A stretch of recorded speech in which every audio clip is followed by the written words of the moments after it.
Bem-vindo aqui para mais um vídeo sobre análise de papéis. Ainda seguindo na temporada de resultados para o segundo trimestre de 2023, hoje temos a Alupar, mais uma de nossas elétricas, que eu vou deixar depois comparando com outras elétricas dentro do nosso quadro final. Nós vamos dar uma olhada, porque a Alupar, embora não tenha anunciado, ela chegou a uma conclusão sobre dividendos intercalares.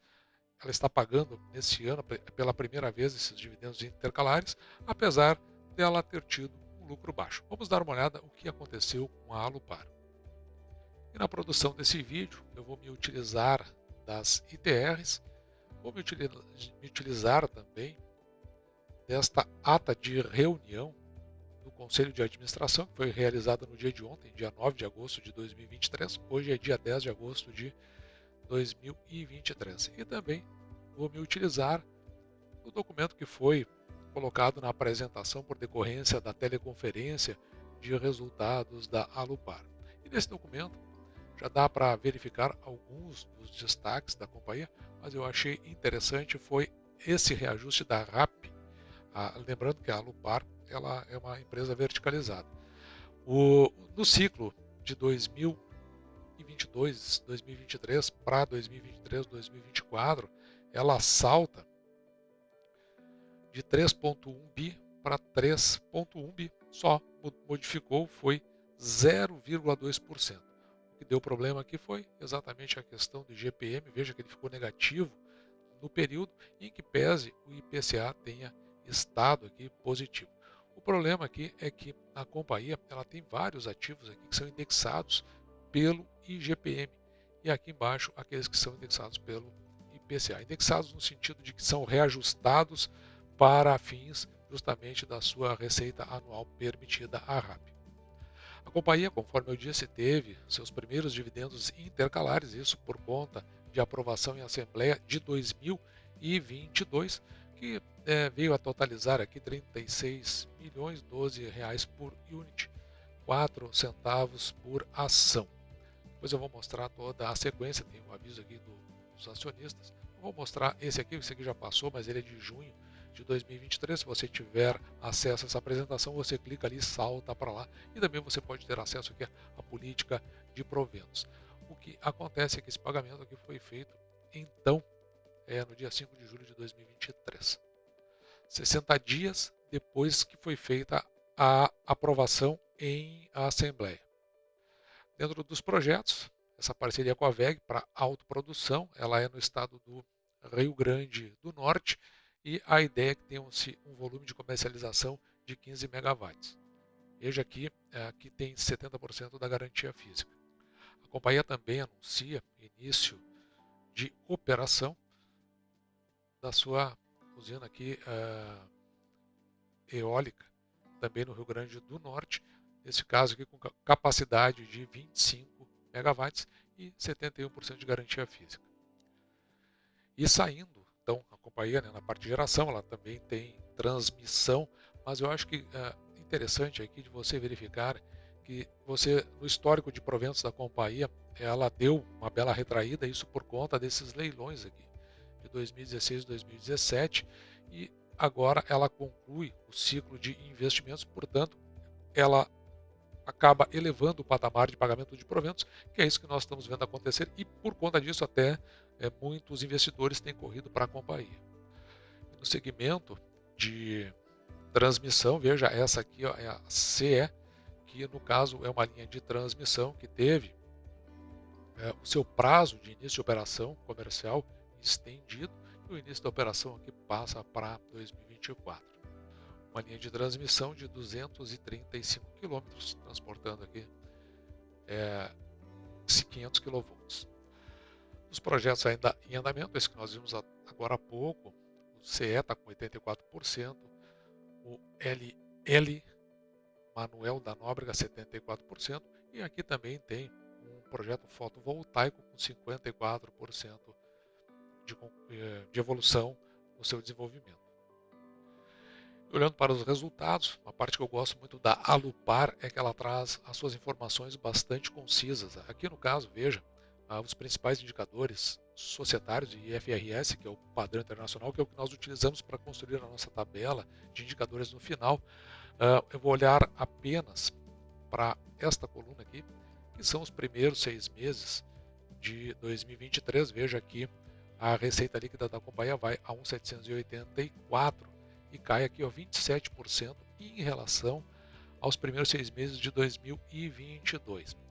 Outra informação aqui bastante interessante é com relação ao lucro líquido consolidado, que nós utilizamos lá no final, não o lucro líquido da controladora. Ele chega aqui a 726 milhões e ele cai 34%. Então, por isso que os resultados, conforme eu coloquei lá no final, eu acabei informando, nós temos um lucro baixo aqui.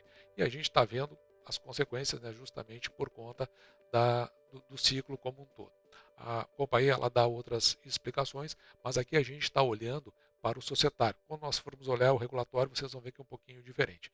Interessante aqui, ó, na dívida líquida da companhia, ela chega a 9 bilhões e tem uma alavancagem de 3,7 vezes.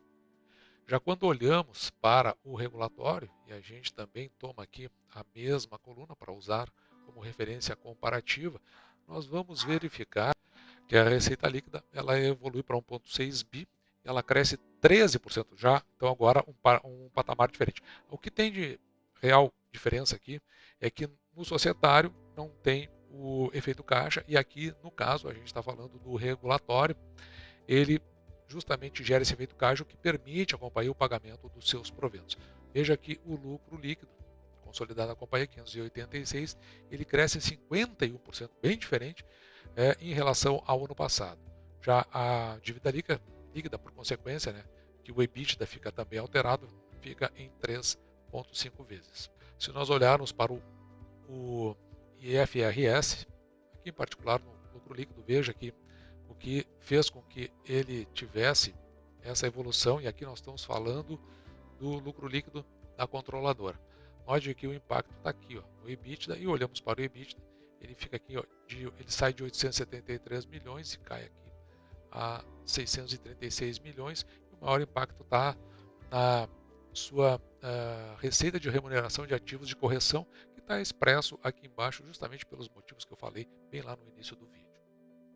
E veja como fica diferente quando nós olhamos para o regulatório, né, que o lucro líquido estava em 50 milhões, agora está em 203, e os impactos estão aqui, ó, no EBITDA e também aqui no resultado financeiro. O EBITDA, como nós podemos ver, ele salta aqui de 595 milhões para 680.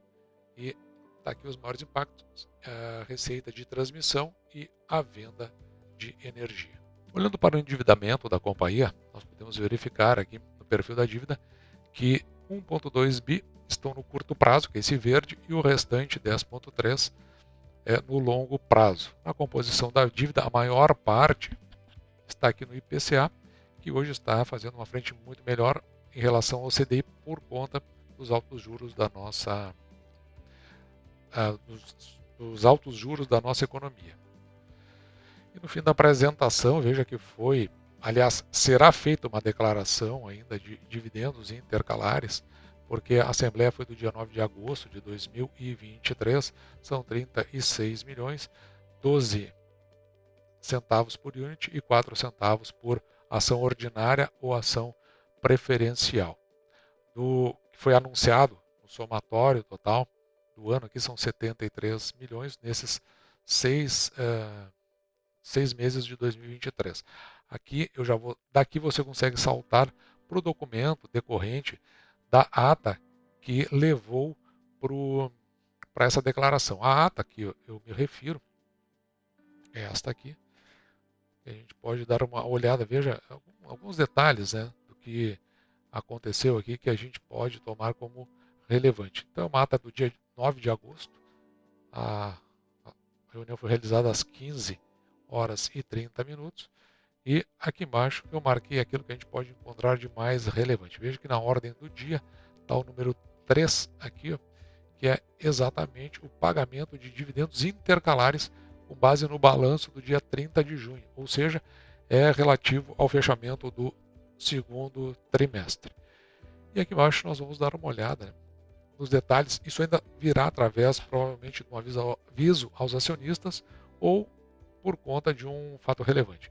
E no futuro será emitido pela companhia, mas a gente já tem um alinhamento aqui. Então, aquele item 3 lá, ele foi aprovado, são dividendos intercalares, conforme foi levantado, né, no balanço do dia 30 de junho, portanto, no fechamento do segundo trimestre, o valor aqui de 36 milhões, que no caso, se você tem ações ordinárias ou preferenciais, receberá 4 centavos por ação ou 12 centavos por unit, que vão ser pagos em única parcela a contar 60 dias da reunião que foi realizada. E quem é que vai fazer jus? Então já sai até essa informação aqui. Ó. Quem tiver ações por conta do fechamento do pregão no dia 16 de agosto de 2023. No dia 17,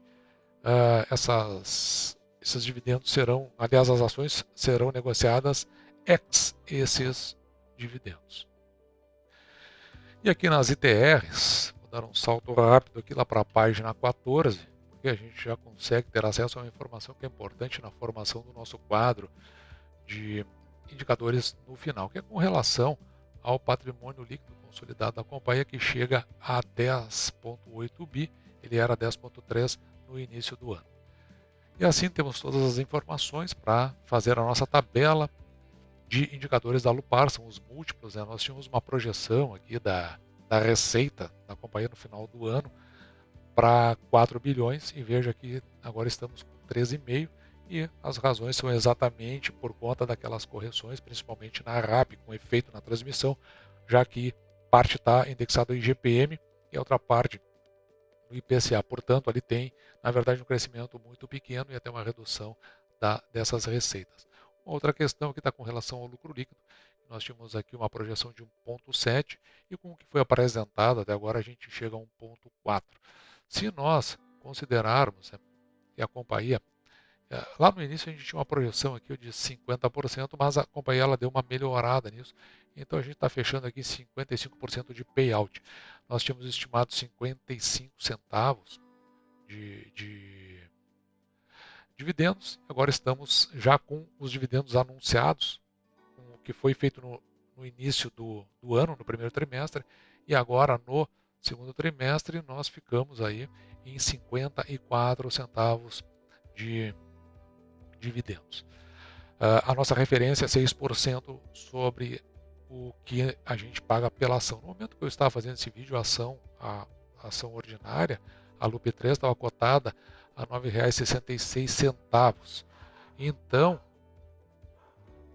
se dividirmos os proventos por 6%, que é o mínimo que aceitamos receber em dividendos por aquilo que pagamos pela ação, o nosso preço teto ficaria em R$ 9,08. Ao longo dos anos, os últimos 5 anos, a companhia pagou aqui 26 centavos, o que dá R$ 4,30 aproximadamente de preço teto. Então veja que a ação ela extrapola o nosso preço teto, pelo menos nesse momento. Com o patrimônio líquido levantado pela companhia, em função do preço que nós temos, o preço da ação dividido pelo valor patrimonial por ação em 0,81, indicando aí que a ação possa estar barata. Por isso que tem que olhar bem a questão do projeto e também que o risco praticamente inexiste em investir em Alupar. Já o preço da ação dividido pelo lucro líquido por ação em 9,75, aí você leva quase 10 anos para receber pelo valor que você compraria a ação, né, esses R$ 9,66, em função, nesse caso aqui, do lucro líquido. Se pagar os proventos do jeito que nós imaginamos, nós chegamos a um dividend yield aqui de 5,64%, o que fica abaixo dos 6% que nós procuramos, e essa é a razão principal pela qual não investimos em Alupar. E aqui no final eu deixo uma tabela comparativa que nós temos já a Taesa, a S Brasil, tínhamos a ESA-CETEP e agora a Alupar, que você pode ver os múltiplos e verificar aquela que melhor se ajusta com a sua carteira. Essa tabela eu sempre deixo disponível no Instagram aqui do canal mh.investir. A Alupar é uma que precisa ou melhorar os seus proventos ou talvez reduzir o preço da ação. Eu já disse isso aí em outros vídeos. A expectativa, embora eu entenda que ela seja uma boa companhia, tem um projeto bastante interessante, mas aí você verifica se ela está de acordo com aquilo que se encaixaria no seu perfil e na sua carteira. Dito isso, vou ficando por aqui, me despeço de você e deixo, como sempre, o meu grande abraço.